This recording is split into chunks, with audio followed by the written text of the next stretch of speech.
नमस्कार, मैं हूं अंकुर और आप देख रहे हैं सत्य हिंदी का न्यूज बुलेटिन। एक नजर अब तक की सुर्खियों पर। नीट प्रश्न पत्र लीक होने के मामले में बिहार में 4 लोगों को गिरफ्तार किया गया है। गिरफ्तार किए गए लोगों में 3 अभ्यर्थी अनुराग यादव, नीतीश कुमार, अमित आनंद और दानापुर नगर परिषद के जूनियर इंजीनियर सिकंदर यदुवेंद्र शामिल हैं। गिरफ्तारियां उस कबूलनामे के बाद हुई हैं जिसमें संदिग्धों ने लीक हुए प्रश्न पत्र को प्राप्त करने और याद रखने की बात स्वीकार की थी। मास्टरमाइंड अमित आनंद के कबूलनामे ने पूरे देश को झकझोर कर रख दिया है।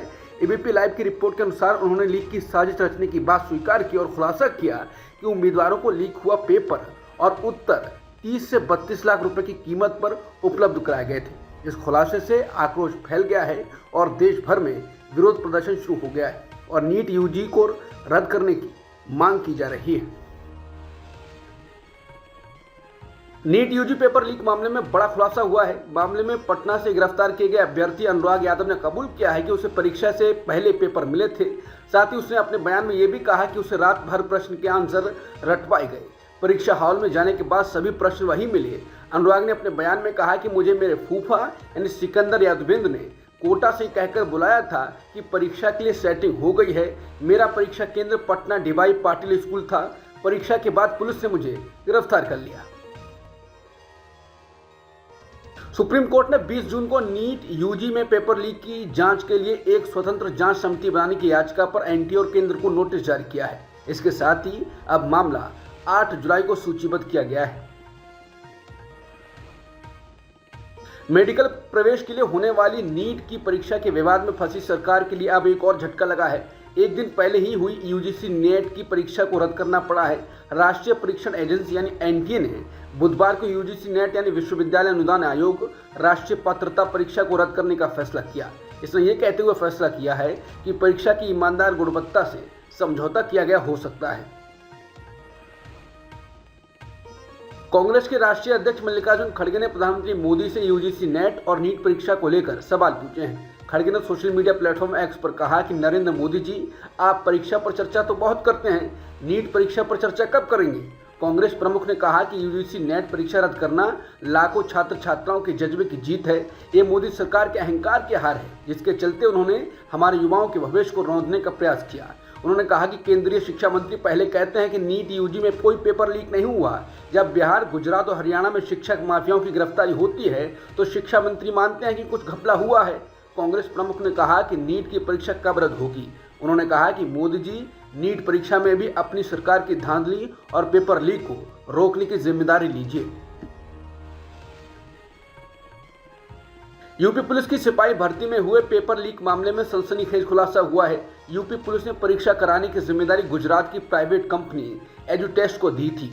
अब इसे ब्लैकलिस्ट कर दिया गया है। उत्तर प्रदेश एसटीएफ की तरफ से एजुटेस्ट कंपनी के संचालक विनीत आर्य को अपना बयान दर्ज करने के लिए अब तक 4 बार नोटिस जारी किया जा चुका है, लेकिन वो 4 बार नोटिस मिलने के बाद एक बार भी एसटीएफ के सामने उपस्थित नहीं हुआ है। इस मामले में एसटीएफ का अगला कदम विनीत आर्य की गिरफ्तारी हो सकती है। हालांकि ये भी कहा जा रहा है कि वो विदेश भाग गया है। बुधवार को शिवसेना के स्थापना दिवस के मौके पर शिवसेना यूबीटी के प्रमुख उद्धव ठाकरे ने प्रधानमंत्री मोदी और महाराष्ट्र के मुख्यमंत्री एकनाथ शिंदे के सामने चुनौती पेश कर दी। उद्धव ठाकरे ने कहा कि वो कभी मेरे पिता बाला साहेब की विरासत को नहीं छीन पाएंगे। उद्धव ठाकरे ने कहा कि वो उन लोगों के साथ कभी नहीं जाएंगे जिन्होंने उनकी पार्टी को खत्म करने की कोशिश की। इसके साथ ही लोकसभा चुनाव के बाद बीजेपी के साथ संभावित सुलह से जुड़ी अटकलों पर विराम लग गया।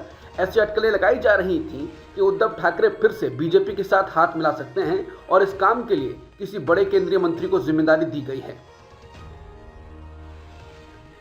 शिवसेना स्थापना दिवस के मौके पर लोगों के समर्थन से उत्साहित उद्धव ठाकरे ने प्रधानमंत्री मोदी को खुली चुनौती दे दी।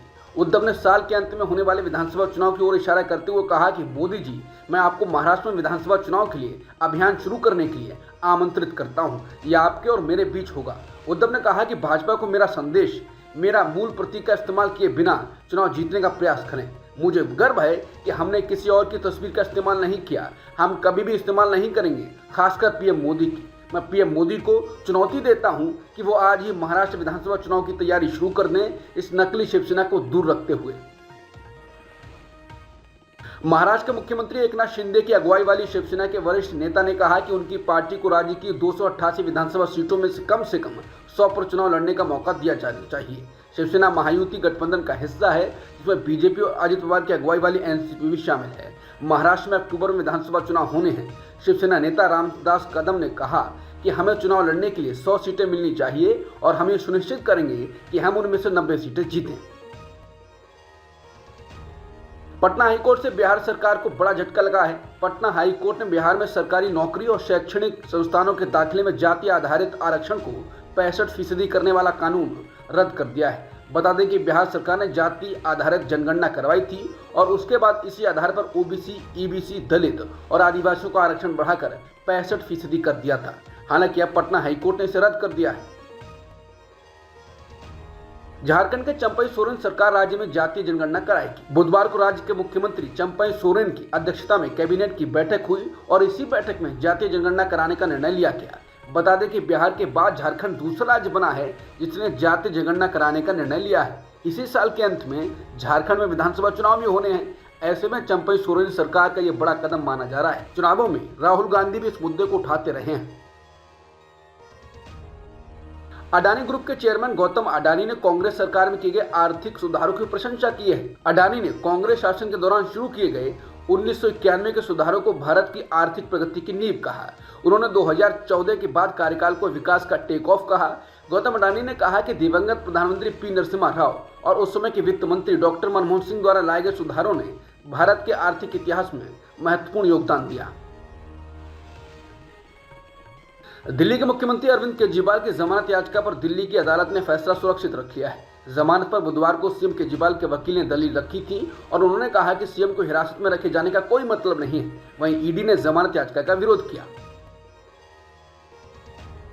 दिल्ली के राउस एवेन्यू कोर्ट में बुधवार को सुनवाई के दौरान ईडी ने शराब नीति में अरविंद केजरीवाल की ओर से 100 करोड़ रुपए की रिश्वत मांगे जाने का दावा किया। केजरीवाल की जमानत याचिका का विरोध करते हुए जांच एजेंसी ने यह भी स्पष्ट किया कि रिश्वत के आरोप सीबीआई की तरफ से लगाए गए थे। ईडी ने अदालत को बताया कि केजरीवाल ने आप पार्टी के साउथ ग्रुप से रिश्वत की मांग की। अगर आप यानी आम आदमी पार्टी को मामले में आरोपी बनाया गया है तो पार्टी के प्रभारी व्यक्ति को भी दोषी ठहराया जाएगा। रूसी राष्ट्रपति व्लादिमीर पुतिन उत्तर कोरिया के दौरे के बाद वियतनाम पहुंच गए हैं। एयरपोर्ट पर वियतनाम के उप प्रधानमंत्री ट्रॉन होंग हा और कम्युनिस्ट पार्टी ऑफ वियतनाम के केंद्रीय समिति के प्रमुख ली हुआई ट्रंग ने पुतिन का स्वागत किया। अब तक की सुर्खियों में इतना ही। बाकी खबरों के लिए बने रहिए सत्यहिंदी.com के साथ।